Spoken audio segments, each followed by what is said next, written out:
Morning बच्चों। कल मैं आप लोगों को कार्बन और उसके यौगिक के बारे में बताया था, उसी का और बाकी है उसी चैप्टर का। तो आज हम लोग पढ़ेंगे कि कार्बन के यौगिक मुख्यतः सहसंयोजी होते हैं क्यों, यानी वो सहसंयोजी बंधन ही बनाता है, वैद्युत संयोजक बंधन नहीं बनाता है क्यों, इसके बारे में आज हम लोग पढ़ेंगे। तो कल मैं आप लोगों को बताया था कि रासायनिक बंधन जो है वो दो प्रकार के होते हैं। एक होता है वैद्युत संयोजक बंधन या आयनिक बंधन, और दूसरा होता है सहसंयोजी बंधन। तो कार्बन के यौगिक जो हैं, कार्बन जो है ये मुख्यतः सहसंयोजी यौगिक ही बनाता है।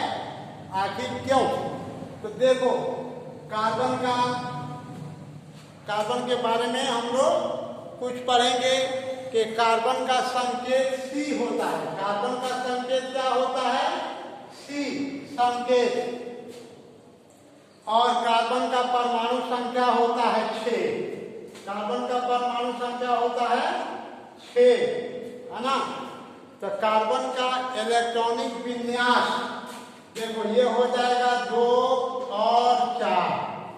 इसका वैलेंस इलेक्ट्रॉन हो गया 4, है ना।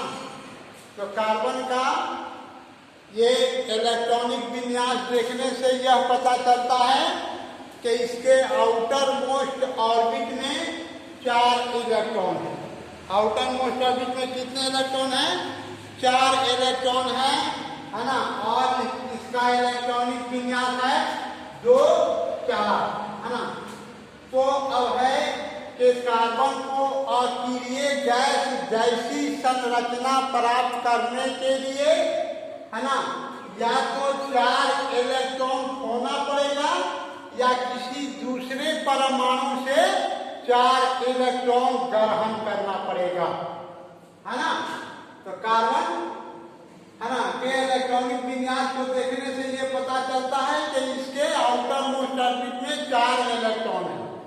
तो कार्बन को अक्रिय गैस जैसी संरचना प्राप्त करने के लिए या तो 4 इलेक्ट्रॉन खोना पड़ेगा या दूसरे परमाणु से 4 इलेक्ट्रॉन ग्रहण करना पड़ेगा, जो ऊर्जा के दृष्टि से कठिन है।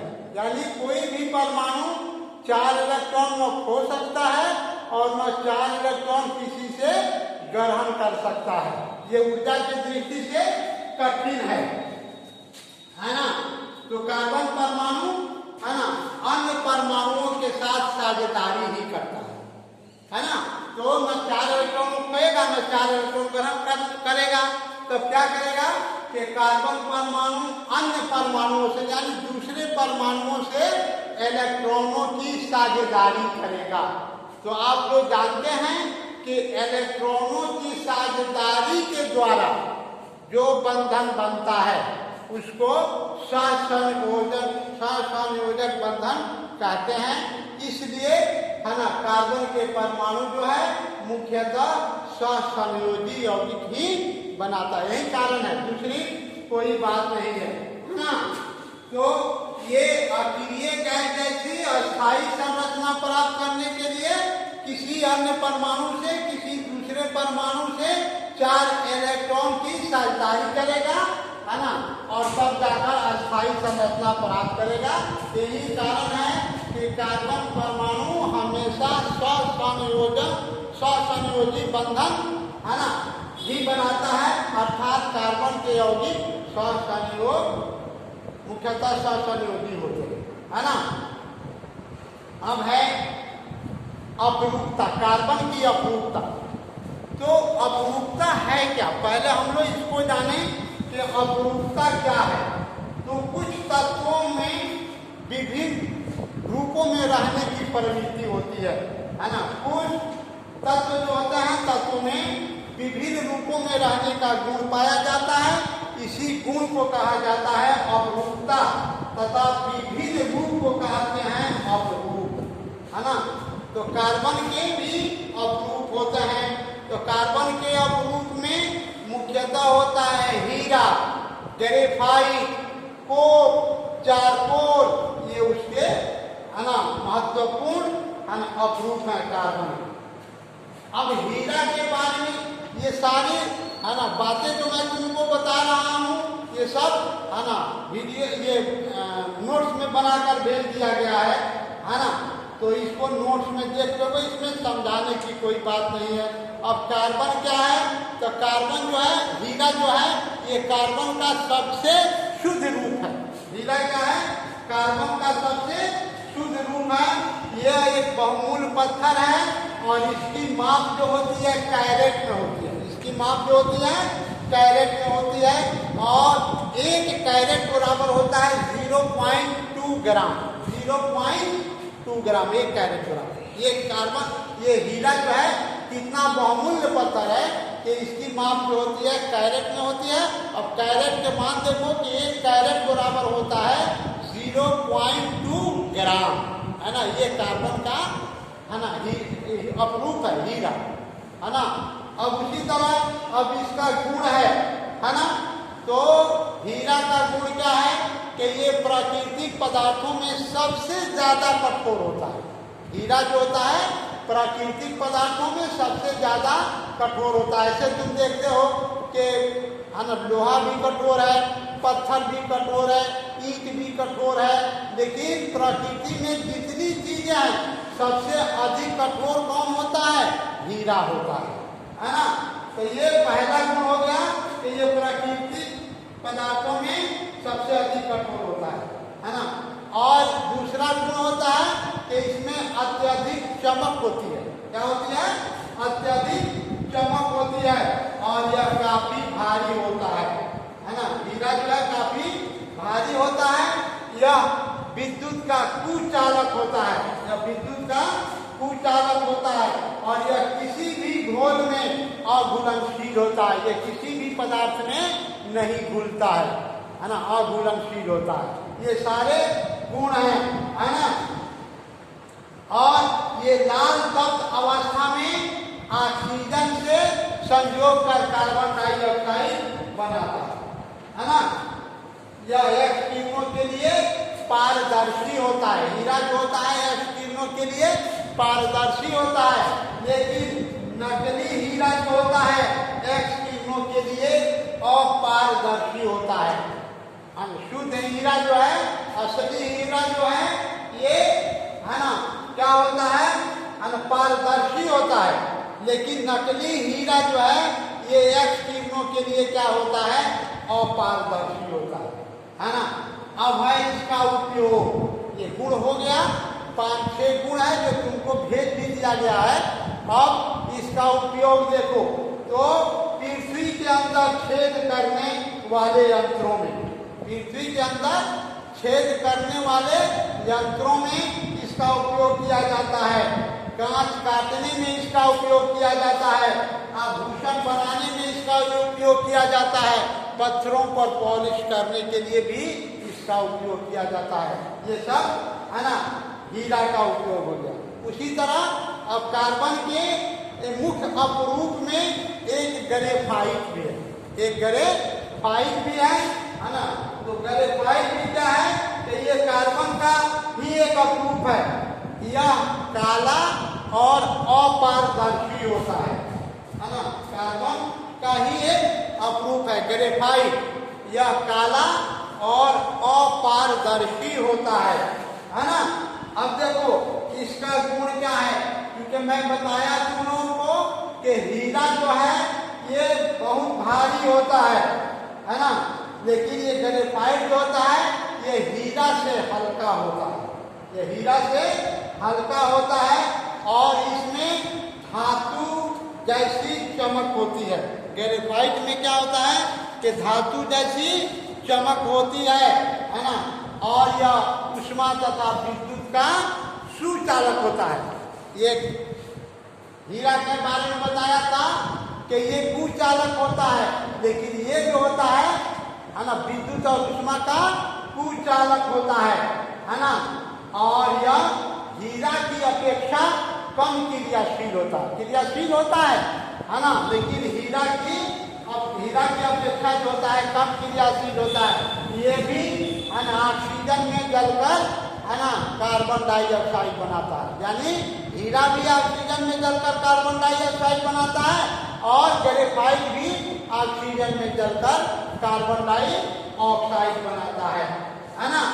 और हीरा की अपेक्षा यह मुलायम होता है, ये मुलायम होता है। कौन? ग्रेफाइट। अब रही बात कि इसका ग्रेफाइट का उपयोग देखो, ग्रेफाइट का उपयोग जो होता है पेंसिल बनाने में, जो तुम लोग पेंसिल से लिखते हो है ना, ये वो ग्रेफाइट का होता है ना। तो इसका उपयोग पेंसिल बनाने में होता है, काला रंग बनाने में होता है, धातुओं को गलाने में होता है और मशीनों में स्नेहक के रूप में भी होता है ना। ये सारी है ना, ये हीरा के क्या है, ये कार्बन के क्या है, अपरूप है ना। अब ये सब बातें जो है तुमको भेज दिया गया है ना। इसके बाद हम लोग अब पढ़ेंगे हाइड्रोकार्बन के बारे में। हाइड्रोकार्बन देखो, हाइड्रोकार्बन क्या है, यही है हम लोग को पढ़ना है हाइड्रोकार्बन।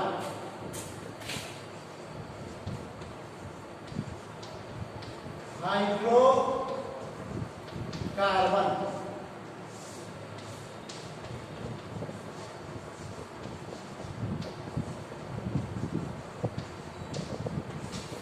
हाइड्रोकार्बन देखो, कहने से ये पता चलता है कि इसमें हाइड्रोकार्बन यानी हाइड्रोजन और कार्बन, हाइड्रोजन और कार्बन से बने यौगिक को ही कहा जाता है हाइड्रोकार्बन। हाइड्रोजन और कार्बन यानी देखो, ये C है, कार्बन है, और ये H4 है, ये हाइड्रोकार्बन हो गया, इसको कहते हैं मीथेन।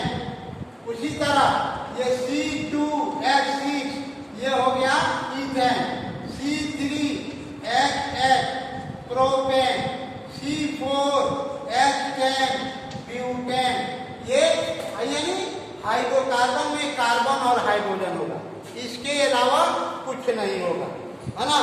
तो हाइड्रोकार्बन जो है ये हाइड्रोजन और कार्बन से बने यौगिक को कहा जाता है हाइड्रोकार्बन।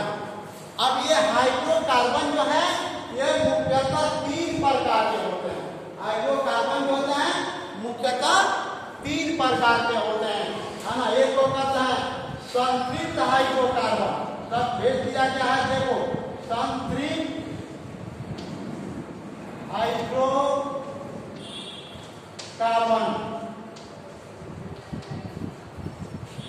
दूसरा है असंतृप्त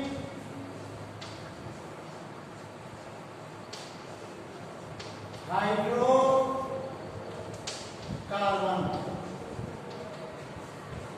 तीसरा है एरोमेटिक हाइड्रोकार्बन।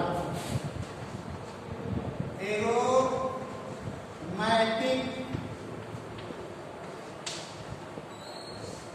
हाइड्रोकार्बन।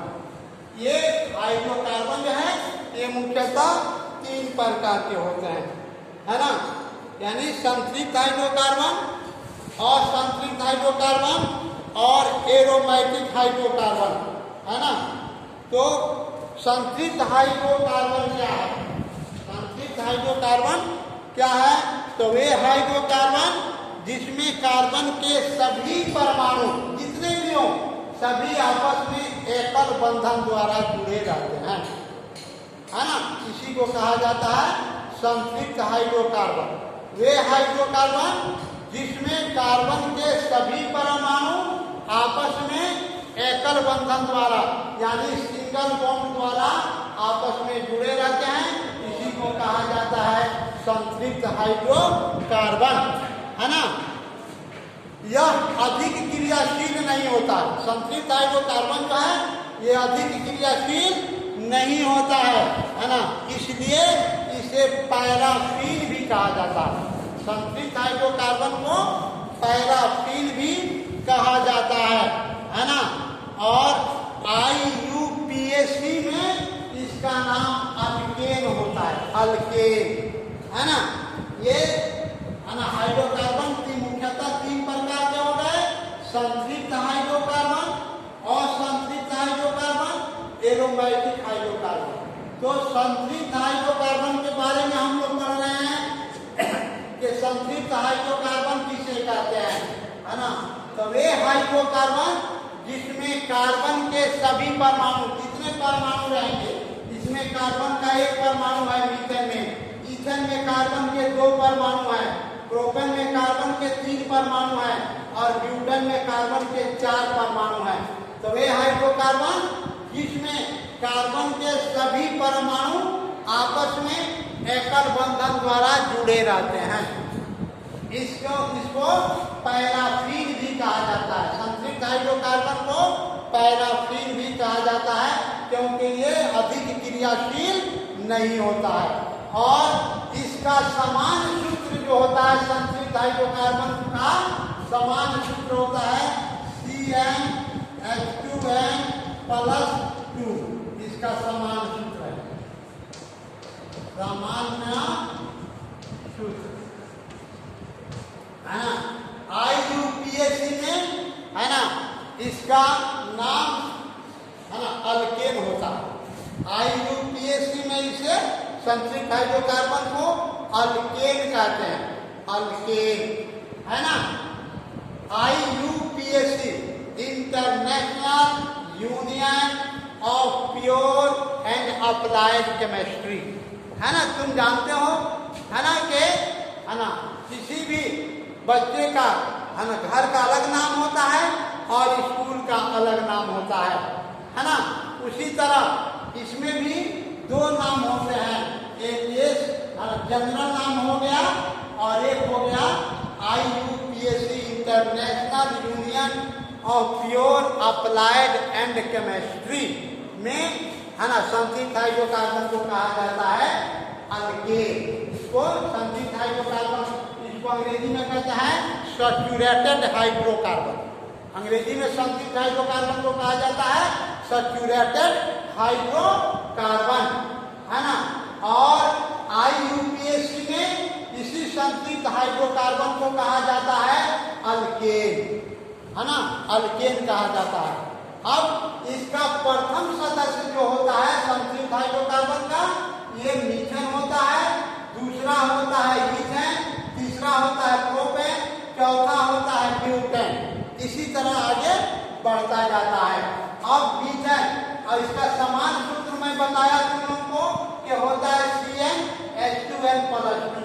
अब n बराबर जो होगा, अब मैथ मतलब होता है 1, मैथ मतलब होता है 1, H मतलब होता है 2, प्रोप मतलब होता है 3, ब्यूट मतलब होता है 4। इसी तरह पेंट मतलब 5, हेक्स का मतलब 6, हेक्ट मतलब 7।